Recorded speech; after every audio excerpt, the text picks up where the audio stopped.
ওই মেয়েটা যে স্বামীর হাত ধরে কত স্বপ্ন নিয়ে নিজের জন্মদাতা পিতা মাকে ভাই বোনকে ছেড়ে যখন সে শ্বশুর বাড়ি যায়, ওই শ্বশুর বাড়িতে যাওয়ার পরে যখন তার স্বামী তাকে এই জগতে একাকে ফেলে চিরতরে সংসার থেকে বিদায় নিয়ে চলে যায়, অর্থাৎ মায়েরা যেদিন স্বামী হারা হয় সেদিন নারী জীবনের দ্বিতীয় বনবাস। কেন জানিস? এই মায়েদের জীবনে যতদিন স্বামী বেঁচে থাকে ততদিনই তো সে বাঁচার মতন বাঁচে। তার জীবনের যত শখ, যত আল্লাহ যাহা কিছু ওই স্বামী তাকে পরিপূর্ণ করে দেয়। যেদিন মায়েরা স্বামী হারা হয়ে যায় সেদিন হতে এই মায়েরা জ্যান্ত মরা হয়ে বেঁচে থাকে। কেন জানিস? শুধু বেঁচে থাকতে হয় তাই বেঁচে থাকে, নতুবা বাঁচার স্বাদ তো স্বামীর সঙ্গে সঙ্গে চলে যায়। দুঃখ করিস না ওগো পিতা, আমার মনে বড় ব্যথা। কেন জানো? ওরে ছিলাম রাজনন্দিনী, ওরে ছিলাম রাজনন্দিনী রাজধরণী,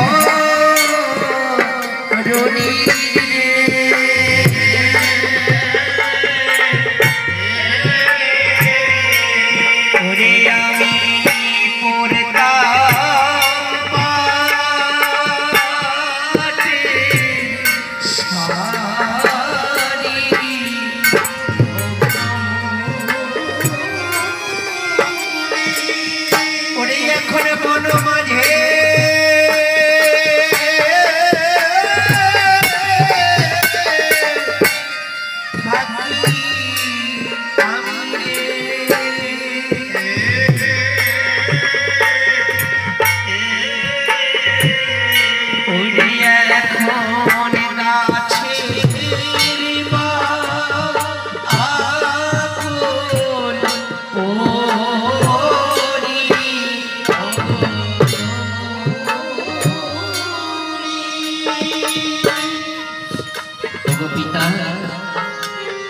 যখন আমি আমার বাপের বাড়িতে ছিলাম,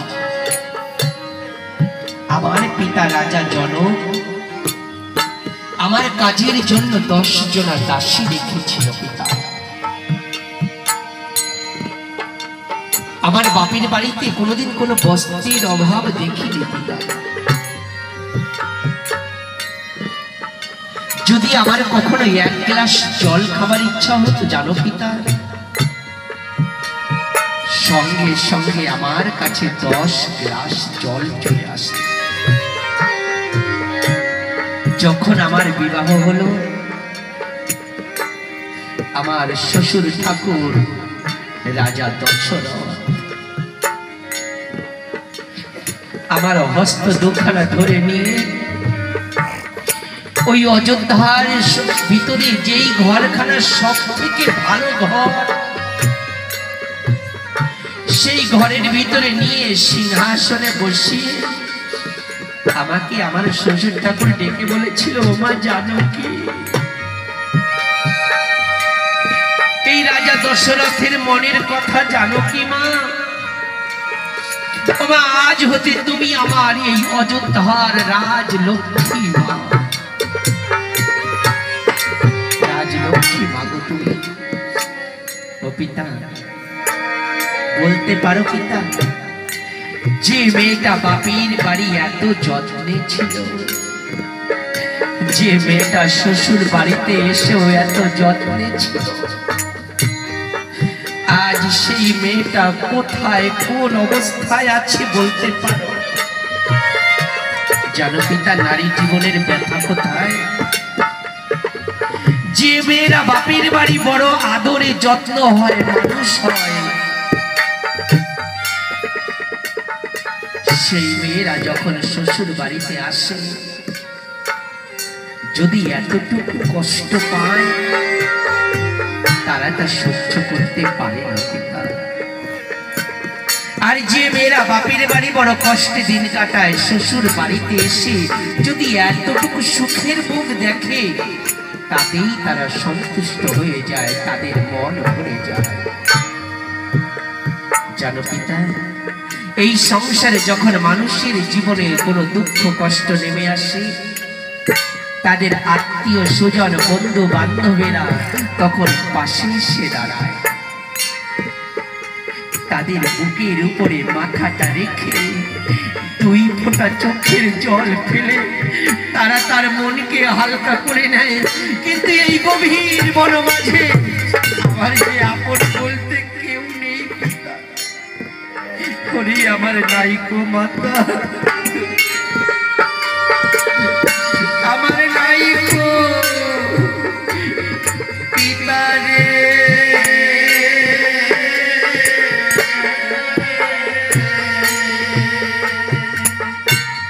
ওরে আমার নাইকো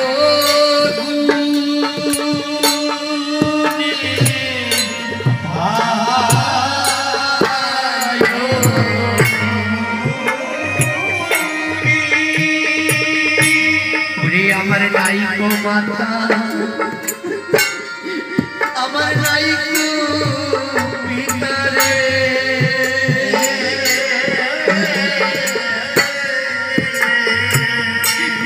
ওরে আমার নাইকো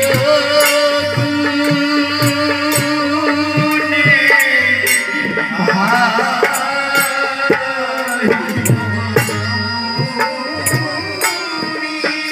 ওরে আমার মনের ব্যথা,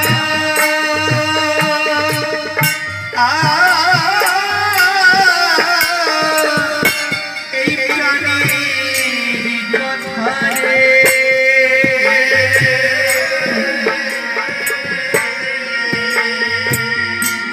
ওরে আমি কারে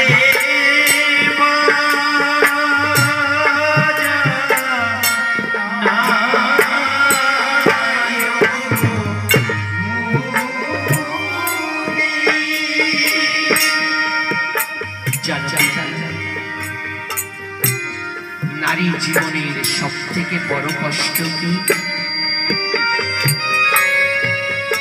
নারী জীবনের সব থেকে বড় কষ্ট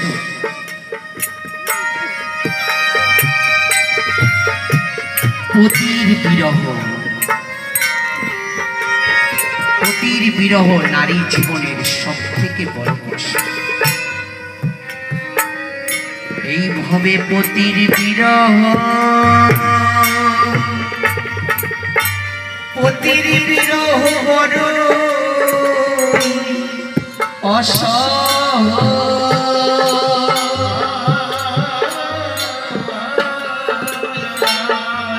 হায় সহ